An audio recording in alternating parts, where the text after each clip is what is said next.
Welcome to the Voter Education Coalition and WOW 6 General Election Forum. I'm 6 News anchor Stephanie Bryant, and I'll be your moderator for this evening. The Voter Education Coalition is a nonpartisan organization that sponsors candidate forums, meet and greets, and other events to educate citizens about candidates and their policies. You can learn more about the VEC events by visiting their Facebook page at facebook.com/VECDGKS or the VEC website at www.votereducationcoalition.org. WOW 6 will be showing a replay of this forum several times over the next few weeks. It will also be available anytime on 6lawrence.com as well as on demand. We would like to thank the City of Lawrence and their staff for the use of their facility and all their help in making this event possible. All candidates were invited to the forum, but not all were able to attend.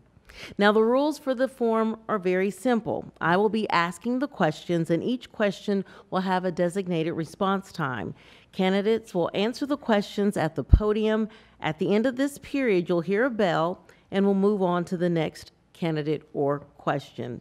We will rotate the order of responses between each candidate. There will be no rebuttals and no questions from the candidates.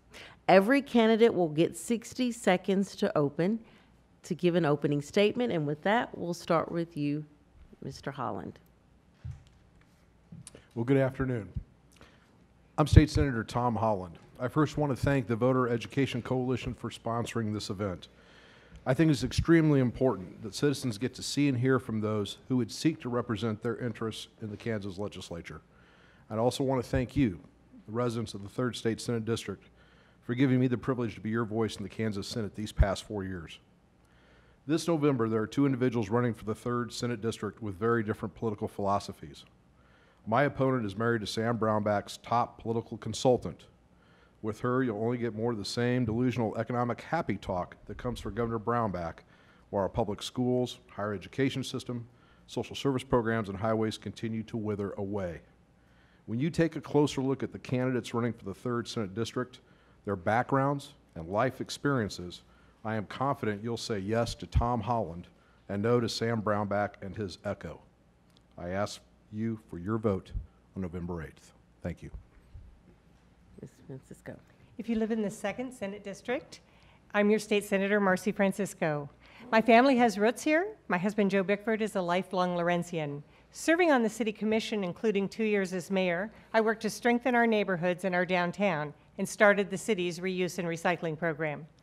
Since then, I've had a career working at KU and providing affordable housing, and I've also been involved in the community. As a Kansas State Senator, I've been able to work well with other legislators from both parties because I've traveled and made connections across the state. Unfortunately, the Brownback administration and the Republican-controlled legislature has brought Kansas to the brink of financial disaster.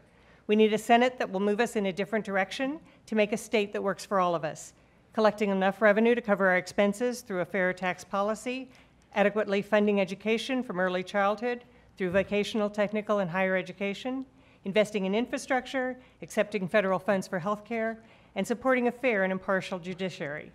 Thanks to the Voter Education Coalition and those of you who are watching, I would certainly appreciate your vote. Thank you. I'd like to thank the VEC for the opportunity to come and speak to you today, for all my supporters that came out, and for those coordinating this event. My name is Meredith Ritchie. I'm running for State Senate here in the 2nd District. I come from outside the system. I come from the perspective of the voter. I used to go as working for a nonprofit to state legislators, and it didn't take very long to discover that sometimes they have ulterior reasons, they're owned by special interest, or they have the opportunity to have greater power for themselves. I want to step up and be a representative for the people. You deserve better representation than what you're currently getting. You deserve people that are voting, yes or no, not pass. You deserve someone who can stand up and be your voice in Topeka. Times are too unstable. We need someone that's going to bring stabilization to this state. With that, we will start the questions. And I'll start with you, Senator Francisco. Do you favor Medicaid expansion in Kansas? Why or why not? You get 60 seconds. I absolutely am in favor of expanding Medicaid, in this case CanCare in Kansas. I think that's the only fair way to include everyone in the Affordable Care Act. By not expanding, we've left people out who are earning too much to qualify for the current Medicaid system, but not enough to get help with insurance. We need to be reimbursing providers in our local hospitals and community mental health centers for the services that they're providing. And we need to bring these federal dollars to Kansas to expand employment. We always have an opt-out, and there's clear evidence that this expansion could pay for itself. So let's take that step. All right, Ms. Ritchie. Thank you. You know, I gave a lot of thought into this, and I went out and spoke to the people of this district. And what I learned is they want choice, and they want to be able to have their health care not necessarily taken care of by the state, but be able to take care of it as much as they could themselves.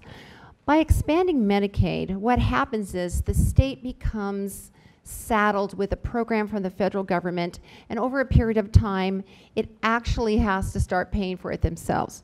We have some serious issues with money in our state right now. Adding Medicaid expansion on at this time would seriously bring us down economically. We do not want to be saddled with that. Some hospitals have been in need. However, it's been proven by better management in our hospitals that that can be overcome. I also want to mention that it brings on able-bodied people with Medicaid expansion. And right now, it's covering those that are in need.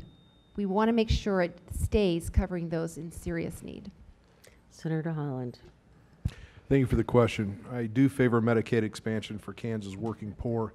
We have approximately 135,000 Kansans in this state, working adults who are just too poor to afford insurance. And when you look at the number one reason for individuals filing for bankruptcy, it's typically because of a medical related situation. We need to help reverse this situation. I believe the expansion of Medicaid is one way, effective way to address that problem. All right. This next question will start with you, Ms. Ritchie. Do you believe the 2012 tax cuts were appropriate? Please explain why or why not. You get 90 seconds. Thank you. As I said, going out and talking to so many people in the 2nd District, the majority of people feel that these tax codes that have been put forth do not make sense for them. They are looking for something that's fair. We have a KU coach right now that his pay from Kansas was able to be put through the pass-through pay system or tax system, and he didn't have to pay taxes on it. We need to be able to have a system that we feel is fair and just. Now, there are some provisions within that tax code that if it went away, that would be a problem. For example, the poorest of the poor would have to pay taxes if we completely took it away. So we don't want that result. We want to make sure that the original intent stays true, especially on the section on jobs. You know, we talk about this pass-through tax on businesses. You know, as I stated, there are some sections of it that are certainly not right. However, as a proponent of strong small business, I want to make sure that our small business is still protected, but we must do it in a way that the tax is just for small business. People can't change over their LLCs, for example, to take advantage of a tax loophole. So if the purpose is to bring in jobs, we need to specify that clearly in that new tax code.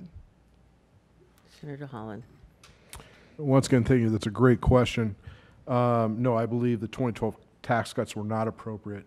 If you'll recall back during the time, Governor Brownback talked about how these tax cuts would be a shot of adrenaline in the heart of the Kansas economy. The whole rationale for these tax cuts was specifically to stimulate economic growth.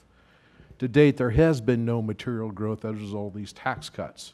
What you instead have is you have a tax code that is being twisted more and more to benefit the governor's special interests at the expense of everybody else. Specifically, some of the biggest flaws with the 2012 tax cut changes are the following. Number one, the so-called small business non-wage exemption, that needs to be repealed. In tax year 2012, we had over 33,000 so-called small business filers, and these would be people like Charles and David Koch, if you can imagine them being a small business filer, that would qualify not having to pay Kansas income tax specifically for that. And we saw that benefit itself, which is $205 million, approximately 0.67%, I'm saying 0.67%, received 87 million or 43% of that benefit. That is grossly unfair. That needs to be repealed. The next problem we have in this state is that when you look at the overall deficits caused by the income tax cuts, primarily the result of that was as a result of the collapsing from 3 economic brackets to 2. That portion of the income tax cut cost us about $540 million. That needs to be reversed. The wealthiest in this state need to pay their fair share when it comes to income taxes. That way we can get away from the legislature, as they did last year, from having high sales taxes in the nation on food. Thank you. I also agree that the tax policies adopted by Governor Brownback and the Republican legislators in 2012 and 2013 are unfair and unwise. I voted against these changes, and I continue to oppose them. The current policies are undermining the Kansas economy, and they're putting the state in debt. They favor the wealthy and punish everyone else. I preferred the three-legged stool that we used to talk about, where state revenue would come a third from income, a third from sales, and a third from property tax, and we've gotten that stool out of whack. So I believe we should be broadening the tax base rather than increasing rates, but at the very least, taxes should be fair. All Kansans should be paying tax on their income. We've heard comments about the non-wage income exemption. Instead, our policy requires employees to pay income taxes while exempting the profit made by business owners. Business losses should also be able to be deducted.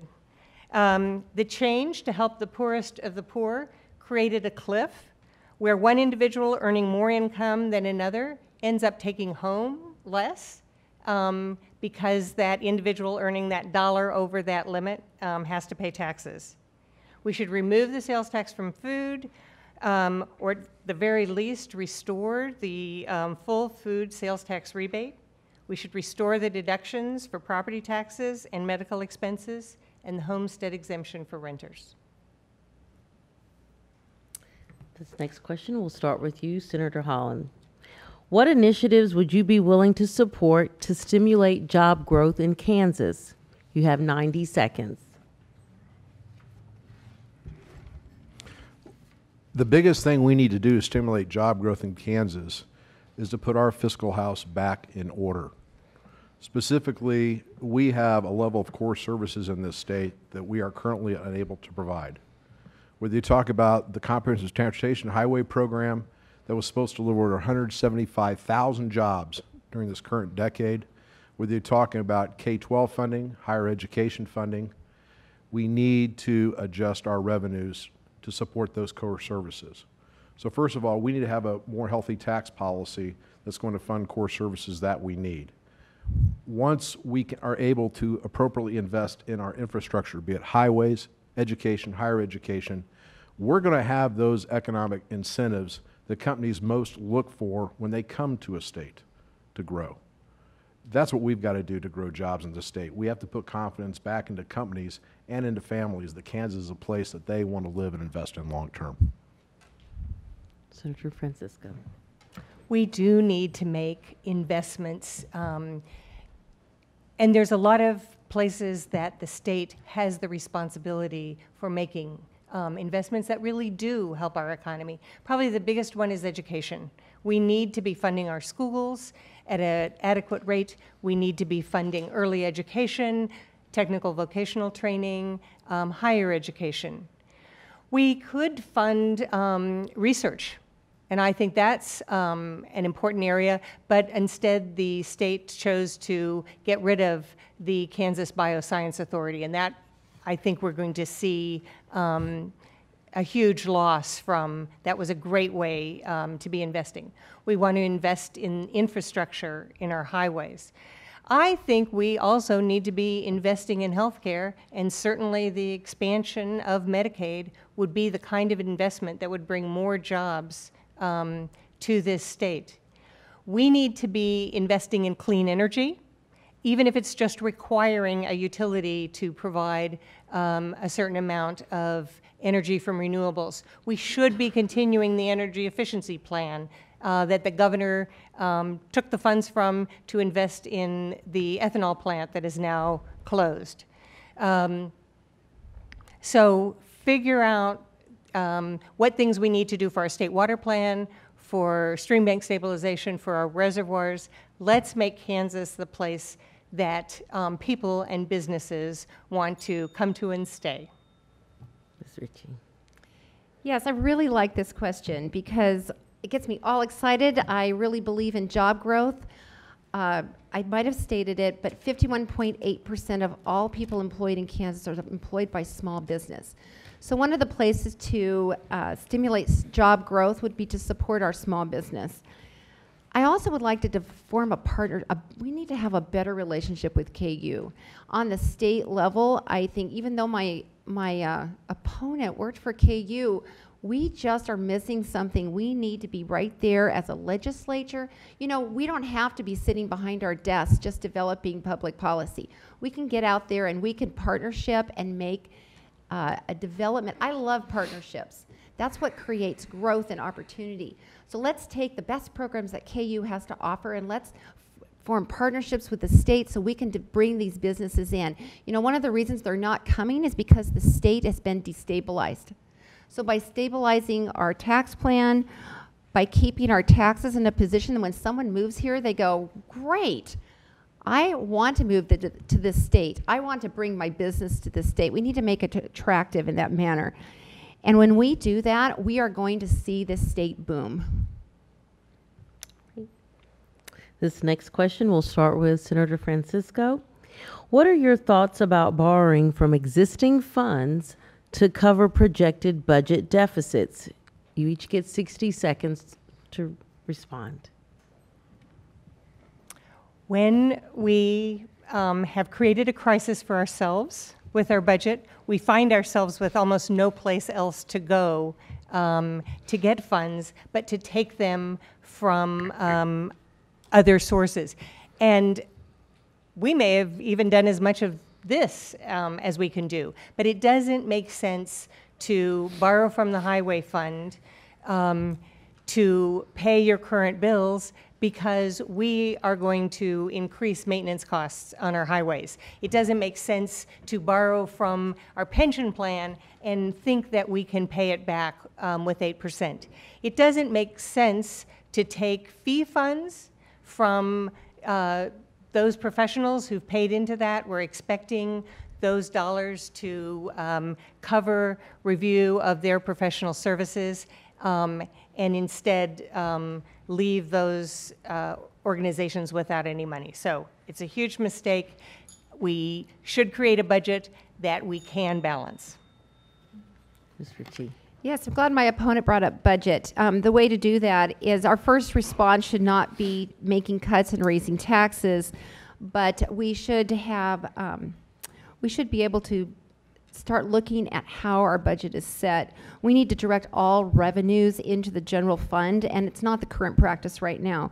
Once we have a full accounting of our yearly revenues, I believe that we should not be setting a full budget based on estimates. Basing a budget off of rosy estimates, as we've all read in the papers almost every other day, causes a problem, and it's no way to set a budget. Finally, an independent audit has been done and identified over $2 million in possible savings for the state. So while I don't agree with all of the proposals that were given, I think we can come together and we can look at what we can agree on and work at making sure that those savings take place. And by doing that, we're going to create a better situation in our state for this. And by doing that, also I'm going to add on, we better make sure we have some extra money there for those rainy days. And we've got to work on that. Senator Holland. Look, borrowing from existing funds to cover deficits is no way to run a business. And let's be clear about this. Other governors have been forced to do this in the past. But what we're talking about here, in my opinion, is a gross level of mismanagement on both the governor and his allies in the legislature. We look at the amount of dollars we're talking about, and we understand why we're in the predicament we're in. When you go back to 2003, when you go back to the Great Recession of 07, 08, those were external economic conditions where the state was facing downward revenue projections. There was nothing the state could do about that.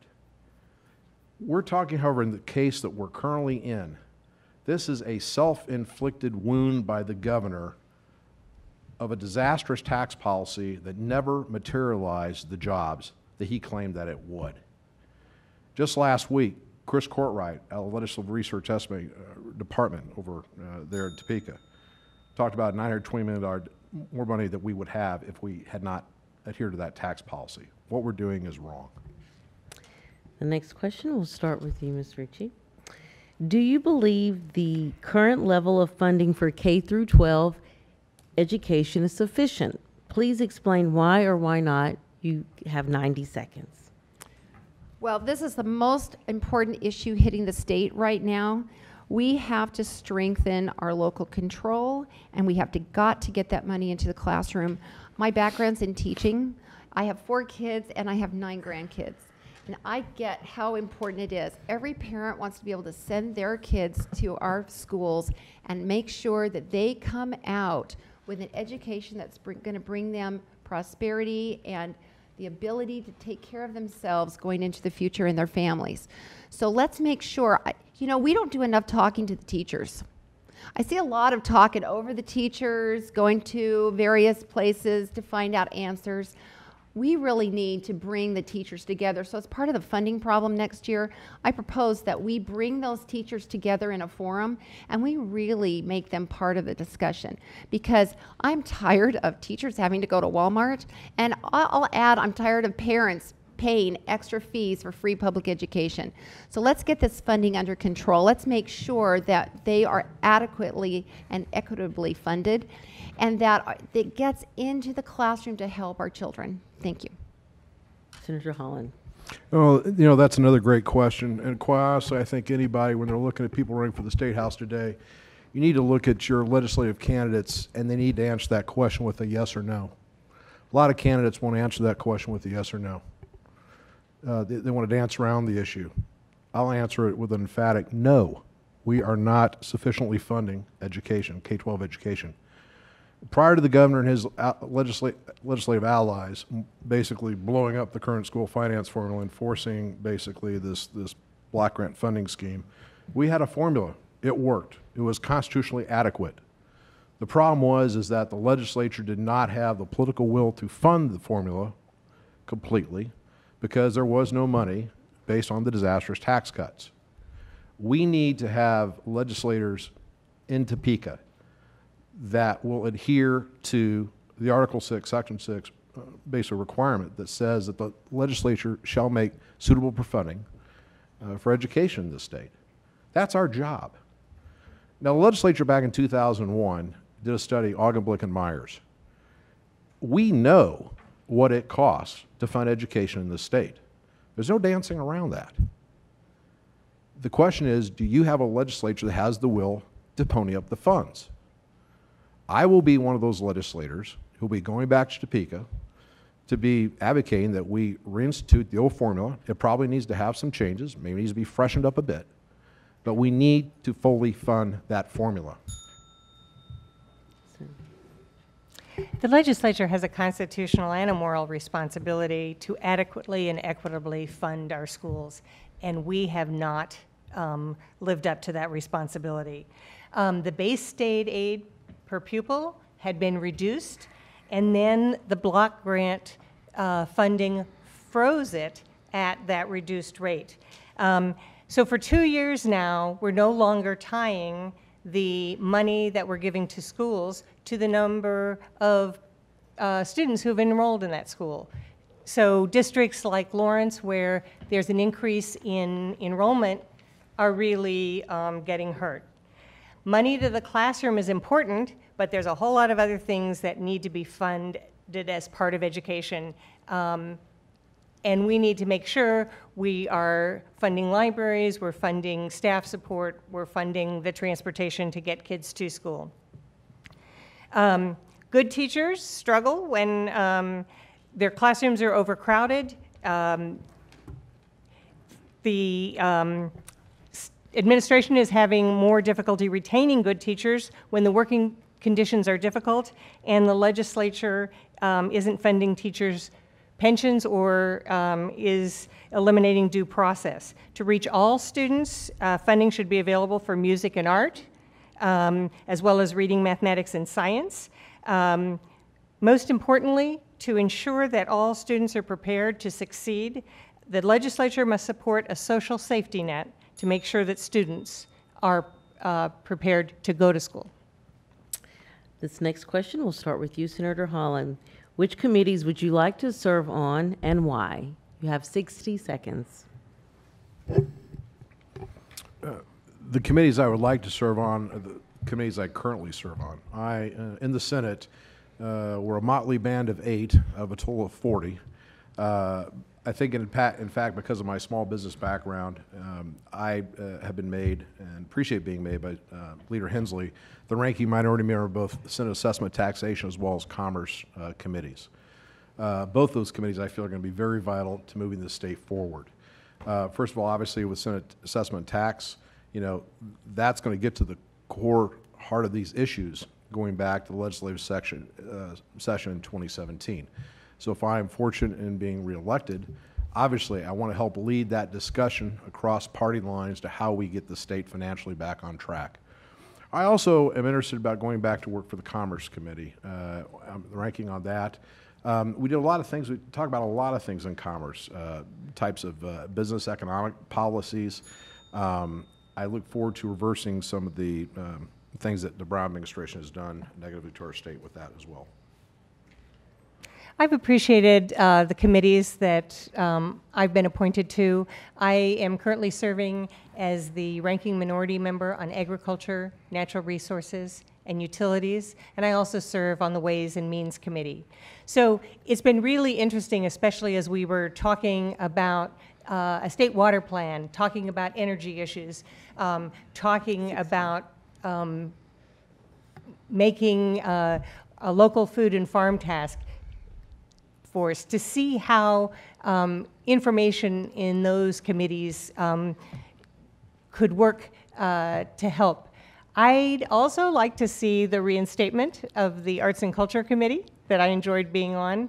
And I wouldn't mind being on tax and working with Senator Holland. Mrs. Ritchie. Yes.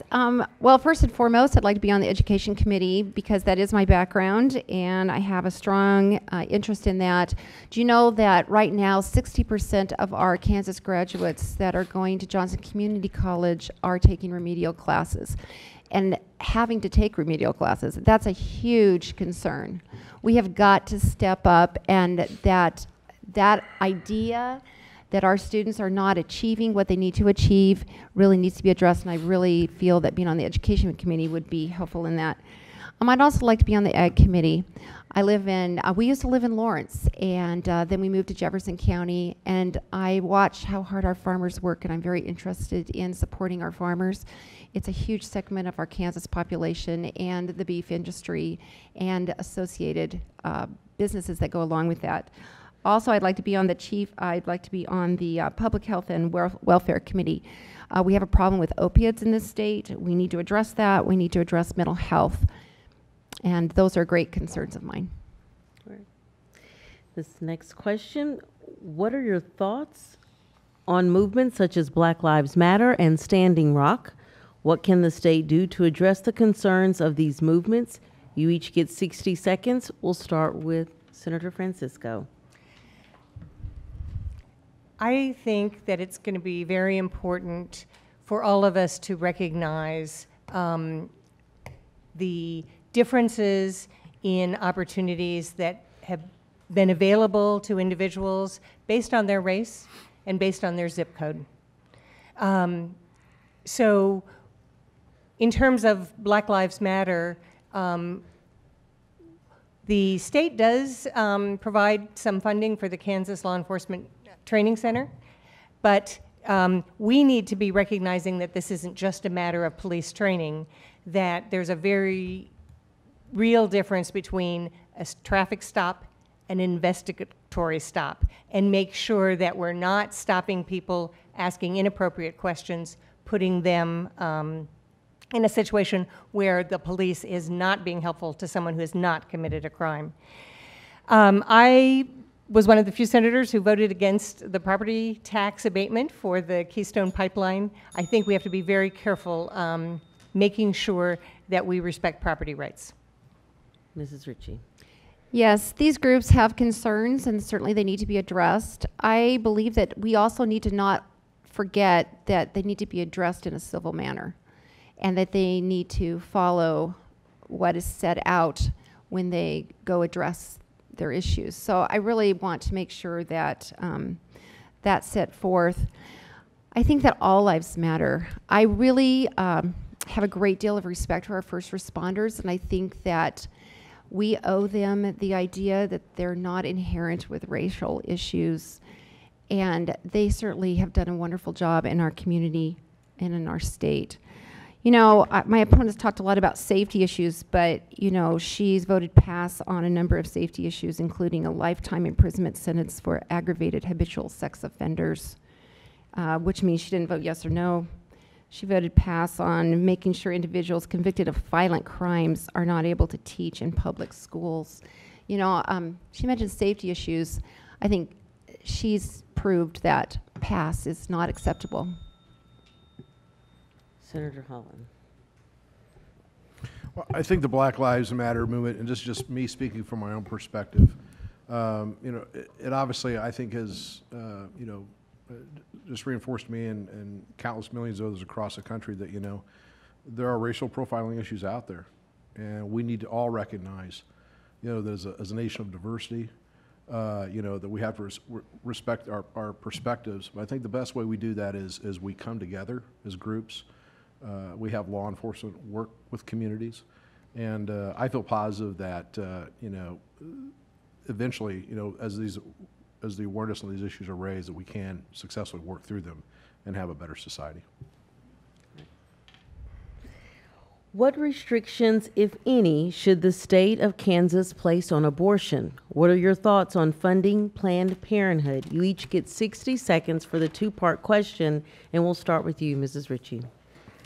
Yes, you know, we used to live in California, and I had a friend that was an attorney, and he handled a case where Planned Parenthood did not notify authorities when a child underage was raped by someone in the age of older than the age of consent. And so I have a problem with funding programs that don't respect young girls and their rights. My husband's adopted. Our family believes that we should have that opportunity to have children and have them adopted by good families. And so because of that, I stand on the side of respect for those. I have 4 children, 9 grandkids, as I said before. And there may be situations, I'm a daughter of a doctor, there may be situations where we want to have doctors available for medical emergencies with abortions. But outside of that, I'd like to provide homes for abortion, for babies through adoption. Senator Holland. I guess my general feeling is when it comes to abortion and reproductive health care services, those decisions, in my mind, firmly need to be left to the woman and her health care provider. I don't think the state in general should be really encroaching on that. Regarding your question regarding Planned Parenthood, I think they in fact do provide some very needed health care services, particularly for poor women in our communities throughout this country. And so that is work that I would, you know, be in favor of. Abortion is legal, and that's a decision that's made by the United States Supreme Court. So the opportunity that we have in the state is really to make sure that, like all healthcare services, those healthcare services are delivered appropriately. I don't think Kansas should be restricting the availability of insurance, especially in the cases of incest or rape, and we've done that. I think we should concentrate on making sure that our requirement for information addresses accurate information, and that we haven't done. So I agree that Planned Parenthood has been important in providing health care and reproductive services to men and women in Kansas, and they should be allowed to provide those services that meet, especially that meet the Medicaid guidelines with federal support. This next question, we'll start with you, Senator Holland. What is your definition of home rule? You get 60 seconds. I'm not an attorney, no.